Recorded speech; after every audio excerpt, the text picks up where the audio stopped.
This is Polyamory Weekly, tales from the front of responsible non-monogamy from a pansexual, kink-friendly point of view. A warning for our under-18 listeners. This is an adult-oriented podcast about really lascivious things, like communication and honesty in relationships. If you're under 18 and looking for upfront advice and answers to questions about sex, please visit scarletteen.com.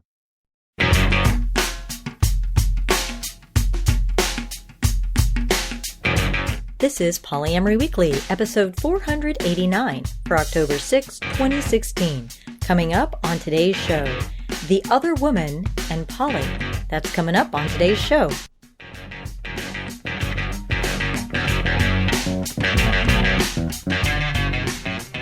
Hello, everyone. I'm your host, Minx, and I will be joined for the main portion of our podcast today by a co-host we haven't heard from in a while due to my scheduling issues, Co-Creation. That's right. Our youth and poly correspondent and your sex educator for the 21st century will be joining us for our discussion in just a few minutes when we talk about how the other woman archetype affects our polyamory in today's modern world and our poly relationships. Really interesting topic. But first, I am pleased to announce that Polyamory Weekly is now on iHeartRadio. That's right, we submitted, we were accepted. I'll provide a link in the show notes, which if you have the app, you can find directly on your Poly Weekly app. Or if you like the good old-fashioned website, you can find it in our show notes at polyweekly.com.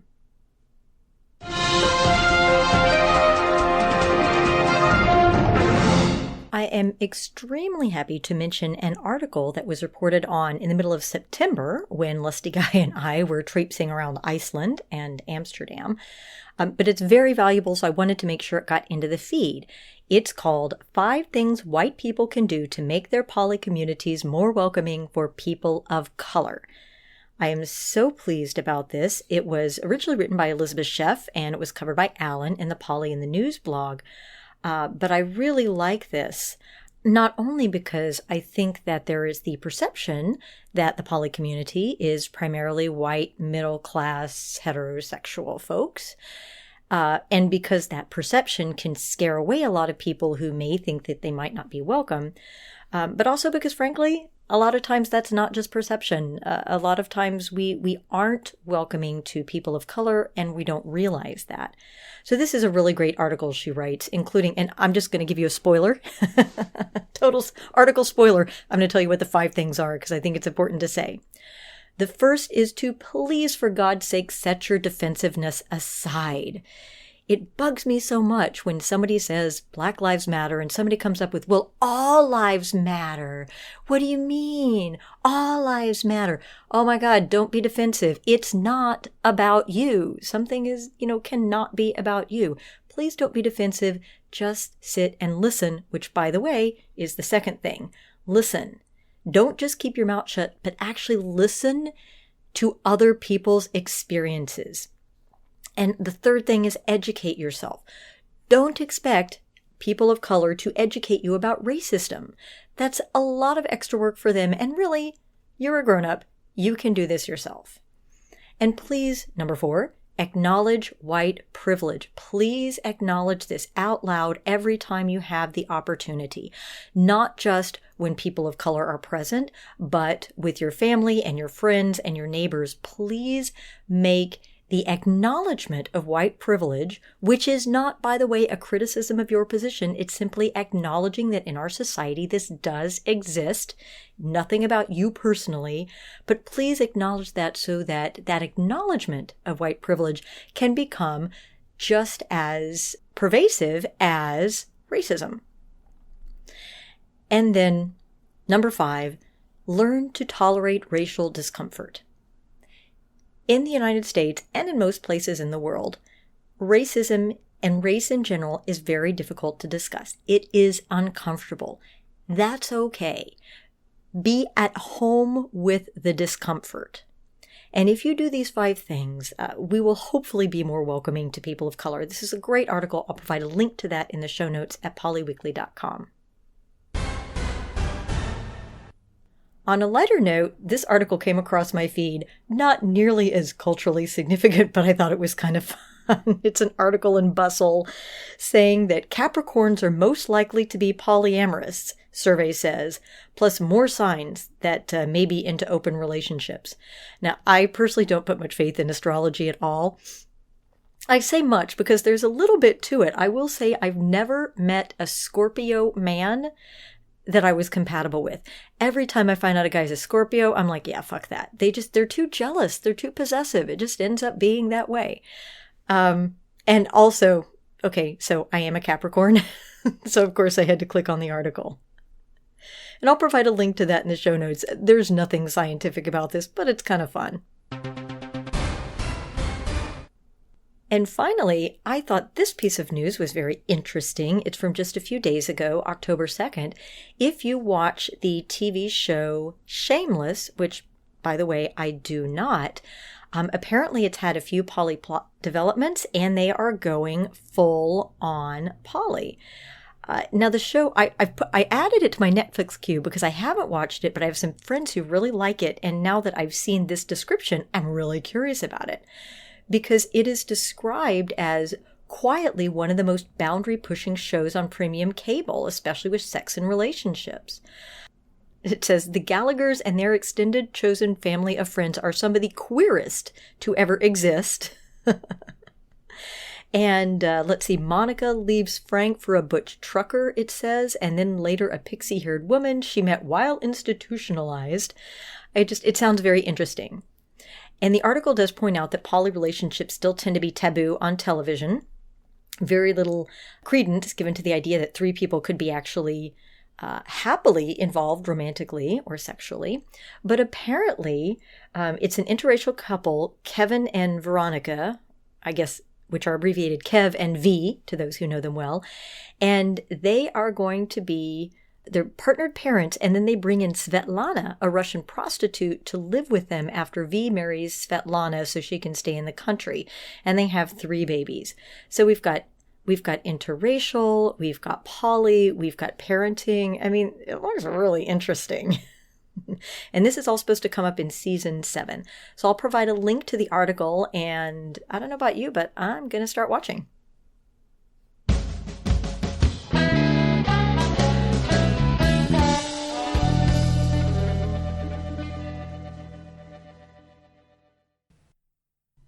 I am absolutely thrilled to have back in the studio with me. It has been way too long. Welcome back, Co-Creation. Thank you so much, Minx. I'm very excited to be here today. And introduce yourself for those of us who may be tuning into to us for the very first time. I will get that right someday. My name is Co-Creation. I am the 2nd generation sex educator for the 21st century, here to talk about youthful perspective and family dynamics and solo poly perspective. And you came up with some very interesting topics. One of the things I like about our segments is that most of the other things we talk about on poly are listener driven, right? It's by, issues that people are having, and they write in and say, what do I do about this particular issue? Mm-hmm. But you are boots on ground. You're out there doing your Gen Y solo poly thing and coming up with all these things like, wow. And then when you do, I'm like, I had that same issue too. So we could talk about what it's really like in terms of having boots on ground in poly. And this issue that you came up with for this episode, I don't think in over 400 episodes we've ever talked about this. But it's something that anybody who's solo poly has experienced. Yes. And with that build up, I'm going to let you introduce this topic. Why, thank you. Okay, so today I really wanted to talk about when you are an unknown accomplice in someone else's cheating, or as a older colloquial term might put it, that when you are made into the other woman or the other man or the other person. In my life, I got a bit of this conditioning, and I feel like other people would have gotten a lot more conditioning around this, but cheating is bad, right? And so if you participate in that cheating, even if you are not the one cheating on your partner, but you're the other person, then you are bad. You know, there's a lot of archetypes that throughout history have demonized the person who is living their life and creating the relationships that they want, but is participating in that way in infidelity. And this has sort of followed me throughout my life as someone who is polysexual and polyamorous and really, really wants to believe that everyone is making the relationship decisions that are the healthiest for them. And I let those people in my life that I connect with make their own decisions. It's taken me a while to like build my code of ethics around what that looks like, what that means for me when I know that people could be lying to me. I know that people could be lying to themselves and that people slip up, you know, and not everybody has had the blessing that I've had in lots of communication that's open and honest, like the training in that throughout their lives. And so they're really trying to figure out what their code of ethics are on the fly. This is something that I think every solo poly person has to deal with. And I would say those that are more woman identified in particular. I don't know very many women identified folks who have gone into poly and not had either a conscious or an unconscious desire to make sure that they are not the other woman. Mm-hmm. I know that in my first poly relationship, I didn't have like my poly ethics down, but what I knew is that I never wanted to be the other woman. Yeah. Like I knew that from my monogamous life. I didn't want to be the other woman. I didn't want to be that person. Mm-hmm. Right. So most of my poly decisions were based on not feeling or looking or sounding like that person, right? It's sort of the demon in our culture, isn't it? Yeah. Well, and what's got me curious just for right now for our listeners, can we like break down what you said that person, what does that look like? That's a great idea. So I think the other woman is typically someone who is, let's say, the stereotype is a person is younger, is more attractive, is perhaps more sexually liberated than the current existing partner, which is typically a wife. Mm-hmm. And I think there's also something implying that person doesn't have morality. Mm-hmm. In the sense that, you know, they're willing to be with somebody else's husband. So there's a sort of callousness to that person, mm-hmm. or a sort of survival of the fittest. It's like, well, I'm hotter and I'm giving him something that you're not giving him. So yay me and you suck. Right. So there's a type of callousness and a loss of empathy from that person as well. And also a sense of selfishness. I mean, there's just a lot of really negative traits associated with the other woman. Mm-hmm. Someone who's calculating, manipulative, maybe even lies a little bit, or at the very least is willing to participate in a lie in order to get what she wants, because it's almost always a she. There's just, I can't think of anything really positive associated with the stereotype, except that she's typically young and attractive. And sexually liberated. And sexually liberated, right? Yeah. Which, of course, as we know in our society, a sexually liberated woman is, of course, pure evil. Right. Yes, thank you. You hit all the points that I would have hit as well. And what's curious to me in hearing you talk about that is just like how much sexism is present in that archetype too. And I know that today we are going to talk about predominantly like women identified or women socialized perspective, but also like if we flip that and there is the other man, then it's a very different set of archetype, like at least that comes up for me. And so I just wanted to acknowledge that like our society is also building this in a very, very sexist model. Indeed.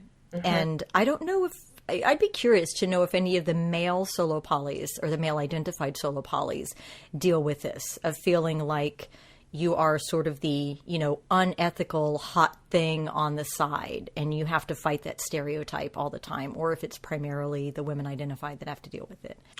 I know I've had that conversation with a couple of my lovers who are being really open publicly. I know we're going to talk about that later, as like, how do you present yourself when you are a solo poly sexually liberated person? So I have had some of that conversation, but I would also very much encourage our listeners to give, you know, their stories once this comes out. Yeah. Yeah. So let's talk about your experiences. Oh, shall we? Okay. I was processing an old relationship. Here's that story. There once was a creature named Ko, and Ko was in an on-again, off-again relationship with this person named Puppy for about 5 years. So a long time.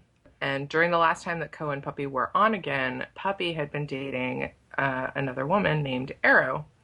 And Arrow was fairly new to Polly, and that relationship of theirs was getting pretty serious.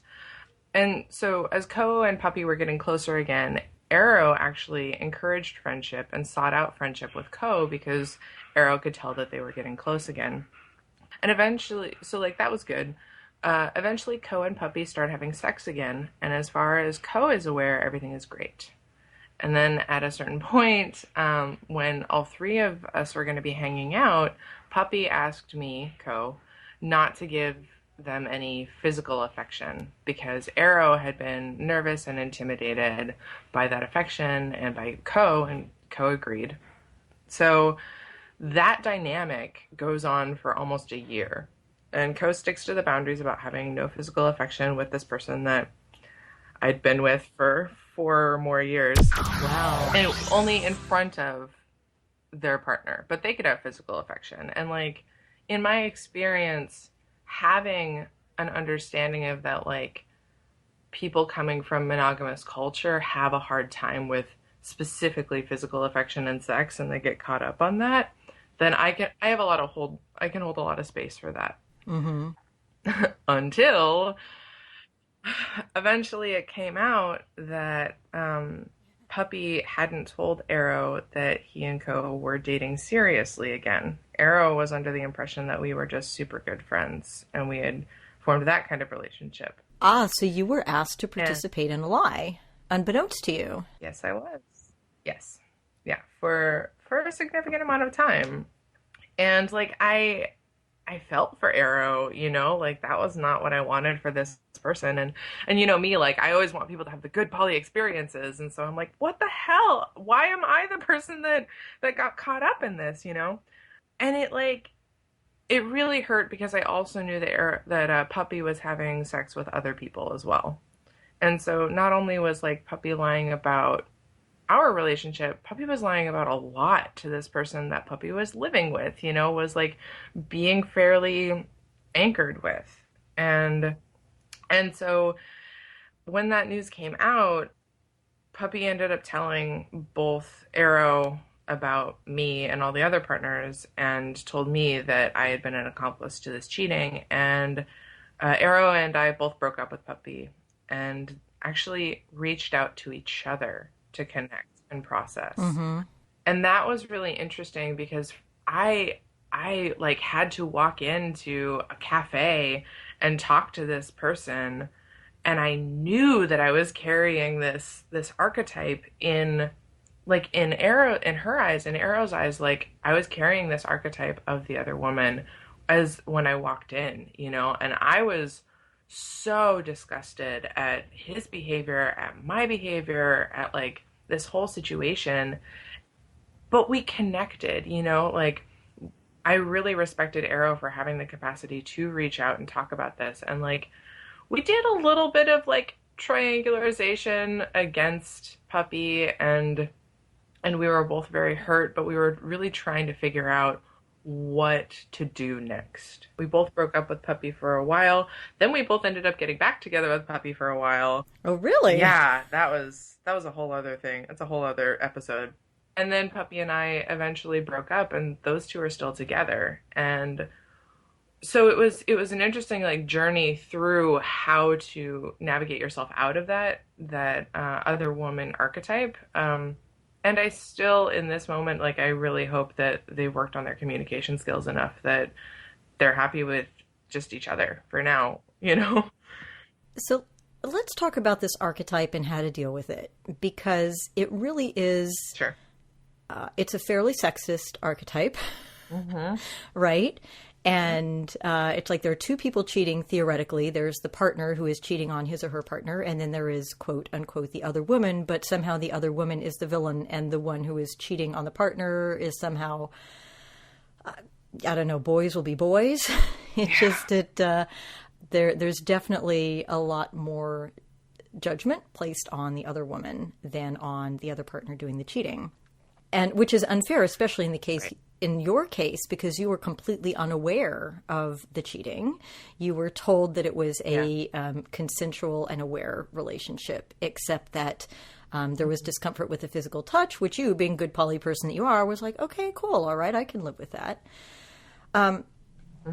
So how do we deal with this when we realize I am the other woman, or I feel like the other woman, or someone is casting me as the other woman? This is something that people, not just female identified, need to deal with. So what is it that you did in terms of self-care to help you steer around that stereotype? So like being super real, there was lots of crying and lots of like alone time and, all of that goodness. Like I said, I have my internal compass fairly well set. And that was really helpful for me. So like what I can provide is, as a tool, figuring out what your code of ethics or your internal compass looks like so that you can be all right with yourself about your actions, right? Because then you can present confidently to the others in the situation or to, your community or the world who finds out about it. So for me, that looks like what feels right in my body when I'm interacting with this person. So if something starts to feel off, listen to that instinct, right? Ask the probing questions. Yes, and definitely. Don't be afraid of discomfort with your partner while you're doing the interaction. And like, it's sort of like a hindsight is 20/20 thing, but that was really helpful for me of like, oh, here are the 6 moments when I could have pointed out something that felt off, right? Exactly. That's something that I never was one to trust my instincts before. I can be kind of clueless. And if I feel something, it was more likely that I would say, oh, you're just being silly, or, oh, you're just being awkward. Right. That's probably not really happening. It took me a long time in life to figure out that if I feel something, if there's a little twinge of something, there's a reason for it. I'm not as stupid as I think I am. Yes. Don't gaslight There's probably yourself. a reason. Yeah. And the other thing that I came to embrace is that because I do tend to, as a person who was solo poly for a very long time, I do tend to enter existing couples. And after that happened with my first relationship, where I realized that, my metamor, my partner's wife, really did consider me the other woman and never really wanted me to be there, and only, grimacingly tolerated my existence. So even if she was trying really hard to be good poly, in her eyes, I really was the other woman. And, and she ended up, I think, unbewittingly casting me in that role. But one of the things that I adopted after that was, look, if I'm going to join an existing relationship, even though I typically only date one person, I really like guys, so I tend to be dating the guy, not so much the girl, if it is in fact a heterosexual couple. But I decided that I was going to take the attitude that not just that I don't want to be the other woman, but that my presence in the relationship needs to actively make their relationship better. I need to be the new puppy or the new kitten, right? I mean, yes, it's a pain in the ass to bring in a new puppy that can chew on all your things. But I need to bring enough joy into that relationship that it's worth. If I don't get feedback from the couple saying you are making our relationship better, then I don't stay. It's not even, I don't wait for the negative to happen. I need to make sure that I'm having a positive impact on the relationship. And if I don't get feedback like that, I don't tend to stay. Totally. Yeah, I feel very similarly in that regard. And just to sort of like give another perspective real quick, this is also Minx and I talking about relationships where there is engagement with your metamor. Yeah. Right. So in Don't Ask, Don't Tell, like that's one of my reasons that I am like like I get all shifty and a little nervous when I think about entering a don't ask, don't tell dynamic with somebody because I don't know if you're lying to me and I want to trust you. And like there is this big archetypal thing. And personally, I've had that happen in the past, right? So Yeah. that's one of the reasons that I am like I honestly very much prefer to have some sort of connection with your other partner, or at least know that you're talking about me with your other partner. And I'm going to ask you about your other relationships. Like my favorite form of pillow talk is you talking about Yes. how much, this non-monogamy is positively affecting your other relationships. Like I'm all about that. And I think that each one of those pieces of how I want to build the relationships I have with people is because like like I'm just like, don't do it. Don't make me into that thing. I agree. Well, I think it's very unkind. Right. However, because this archetype is so common in our society, I mean, it's really difficult if you come from a monogamous mindset, which most of us are surrounded by monogamy. And even if you considered yourself poly from a young age and just didn't know the word for it, everything in our society is cast around this dyad, a lifelong dyad, and anything that disrupts that dyad is considered evil. So we've got this evil other woman stereotype haunting us all the time. And when you're first poly, it's really hard not to put yourself in that mindset, especially if you are female identified, because it's the only one we have that sort of mimics the type of relationship that we have. And it's very stressful. I think if you are part of the original couple, you don't realize how very stressful it is because society does not have a word for a person like you who joyfully enters an existing relationship and contributes to it in a positive way. There are no examples of that in society. Right. There's no words for it. It's not really talked about. So the only stereotype we have is this other woman, and it's very easy to cast somebody in that role, right, whether it be intentional or not. Now, that being said, let's talk. There are two other things I wanted to talk about. The first one was, did you ever have any public fallout on your... Did other people ever see you as the other woman? We're talking about how we feel that way in our private relationships, but was anything ever made public where other people looked at you like you were the other woman or the Jezebel or the one who broke them up? What's funny is that due to the internet, I'm certain that it's happened because so much of my my poly life is public on the internet.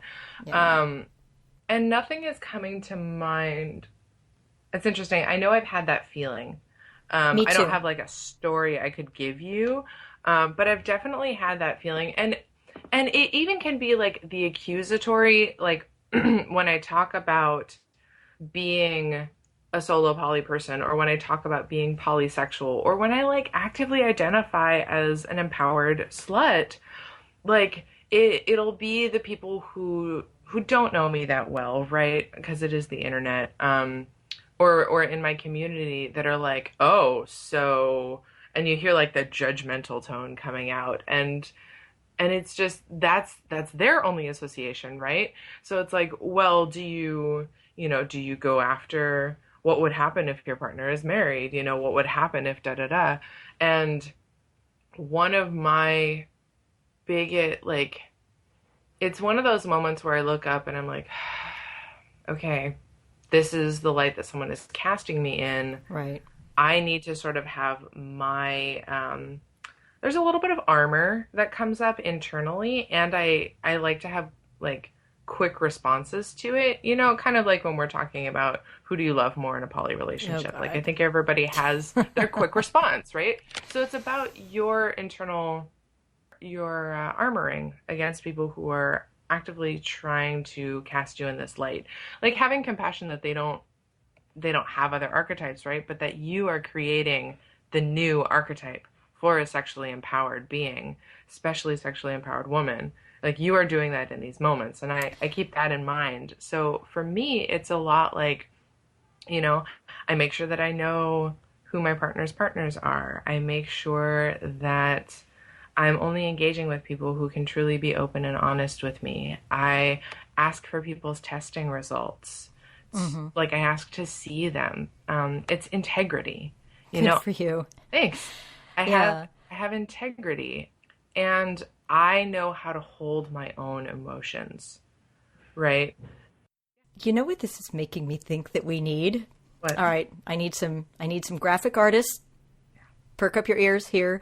You know what we need? We need a solo poly girl superhero comic book. Yes. Yes. We go in. We contribute to relationships. Maybe we stay, maybe we go. We certainly don't fix existing relationships, but we need to have like a solo poly girl hero because we put up with so much shit. We don't have a positive archetype, so let's get on that. Okay.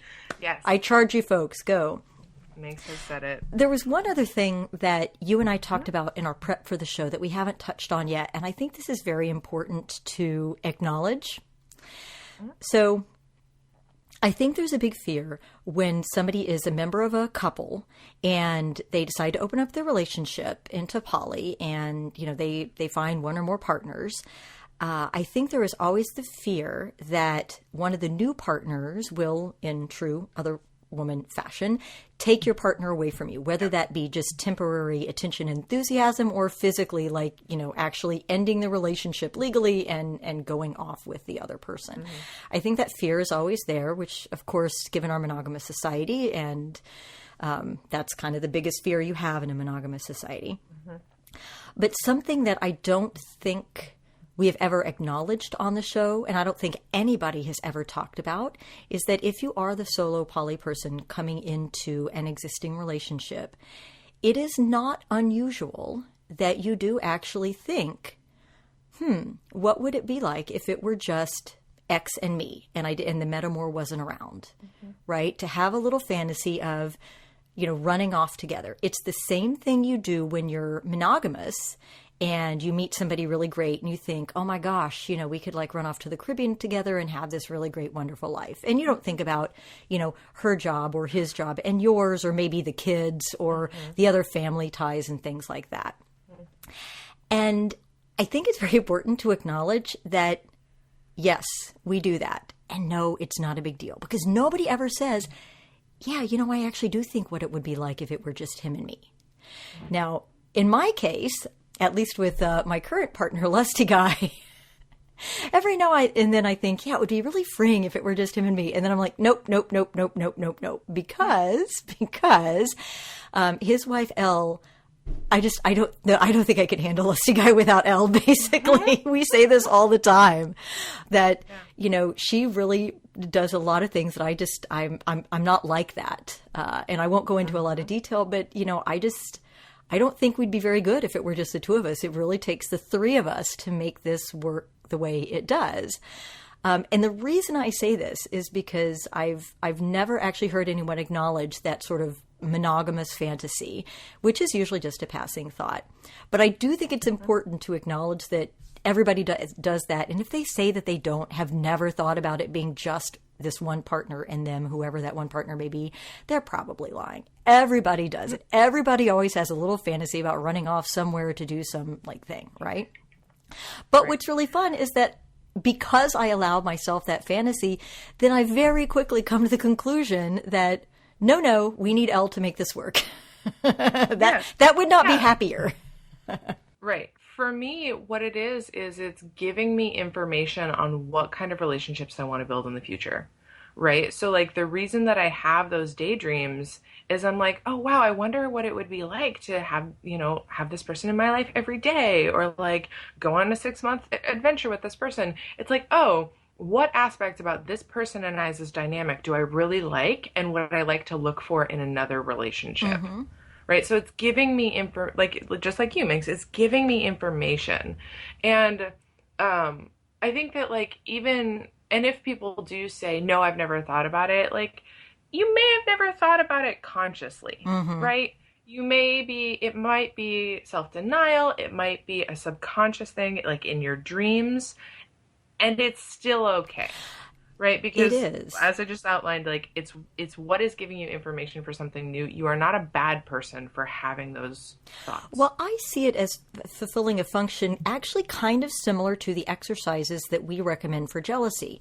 So with jealousy, you take your worst fears, like, okay, so if the worst happens, what does that look like? So, and then you just keep adding to it until you get to a point of ridiculousness. You say, well, okay, so he likes this other person more than me. And then what happens? Well, then we end up not being together, and then I end up having to move to a smaller place, and then nobody ever loves me ever again, and I'm never in a relationship again, and I die homeless and alone. So it's basically taking that fear and pulling it out to the point of ridiculousness.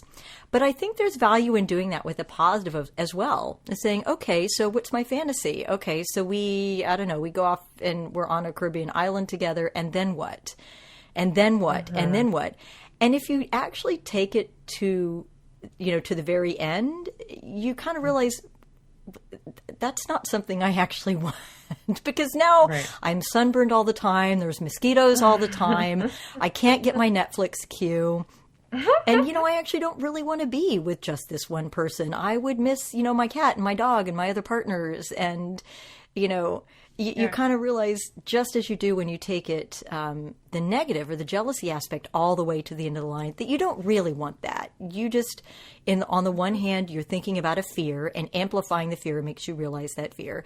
And on this sort of fantasy side, most of the time I think we'll realize that we don't actually want that thing we're fantasizing about. It's just a nice little happy thought. If you took it to completion, you're like, hell no, I wouldn't want that. Right. Yeah. Cool. Yeah. So to recap, so as a recap, like for yourself, know yourself, trust your instincts, and have a solid enough ethical code that you can speak to it with confidence, which means that it's really what's true for you. And then, like, for other people, stop blaming the victim. Don't assume that every person who ends up in this situation of being an accomplice to cheating is this heartless archetype, right? There are so many perspectives that are involved in how people end up relating to each other without communication involved. Absolutely. No, absolutely. As you say, the other woman is kind of the only archetype that we have in this situation. So Right. somebody get on creating that solo poly superhero right there. Thank you.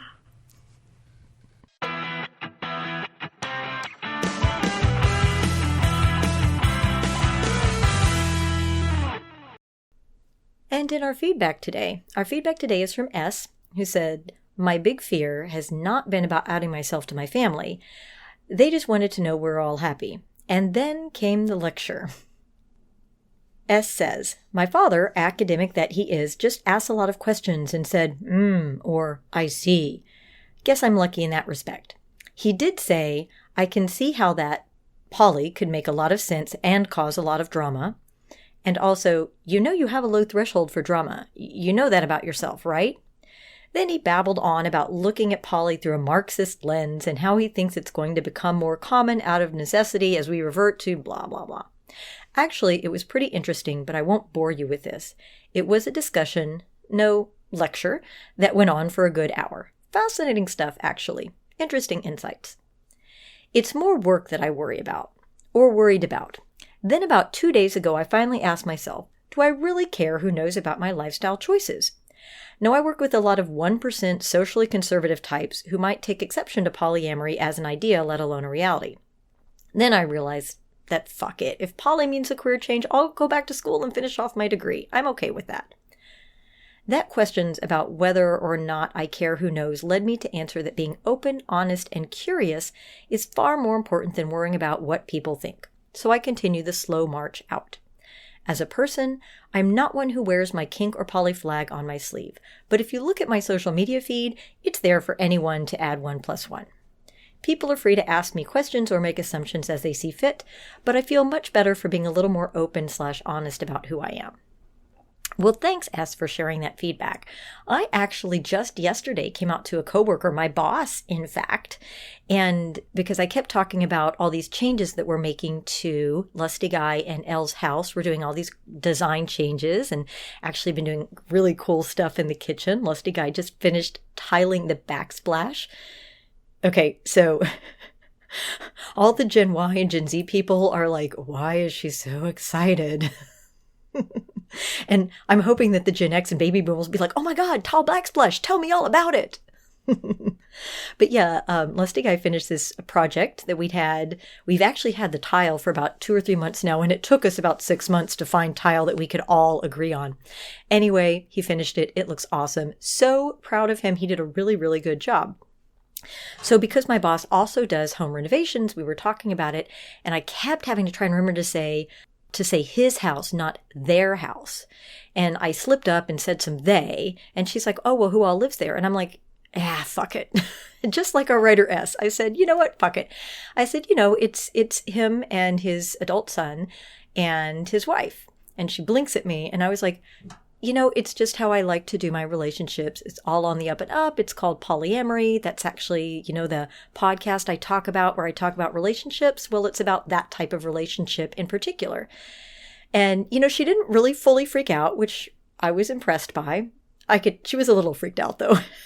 And she said, well, what does the wife think? Because that would be the thing. Like, what about the wife? What about the wife? And I'm like, she's the easiest one to get along with. Elle is great.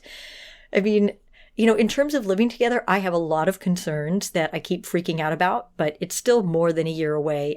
At least a year away, could possibly even be longer. So I have plenty of time to continue freaking out. But, Elle and Lusty Guy, as you guys know, are so easy to get along with. If we disagree about something or if I have an issue, I can just say the thing. I can say, here's the issue. Here's what I need to be happy. And then they'll either say, oh, yeah, sure, we can do that. Or, yeah, that's going to be hard to do. So what else might work? And we'll kind of negotiate from there. So it's really funny. She was like, oh, you couldn't share with another woman. No. And I guess I forgot to mention, I should have mentioned that Lusty Guy does most of the cooking and a lot of the cleaning and the housework. So it's not so much her as him. And, Lusty Guy's pretty easygoing about just about everything. As you know, as long as we communicate, it's all good. So there's another coming out story for you.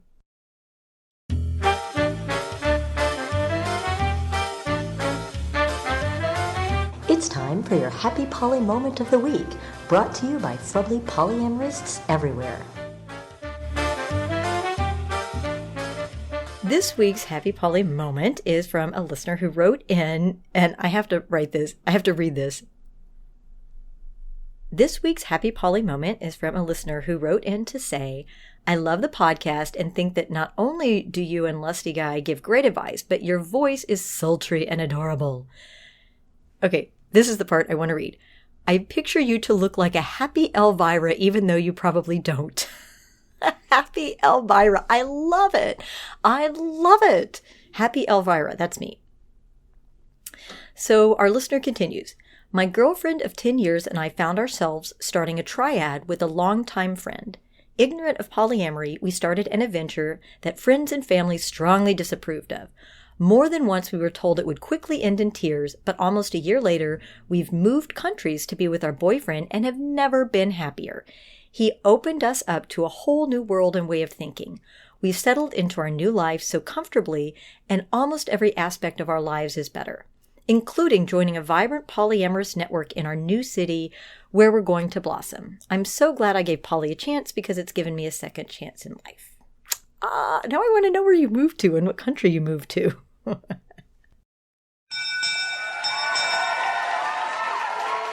And thanks to Alexander for the donation this week.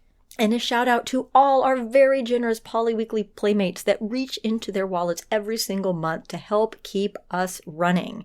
We are a free resource. We help hundreds of thousands of people navigate their introduction to polyamory, and donations of any amount or of any kind keep the podcast free for everyone, both inside and outside the community. Want to contribute in a way other than financially? No problem. You can write us an iTunes review, or you can call in with your own comment, 802-505-POLY, or you can write us polyweekly@gmail.com and let us know what you'd like to hear about on the show. Well, I think that about wraps it up for our show today, so thanks for listening, and remember, it's not all about the sex.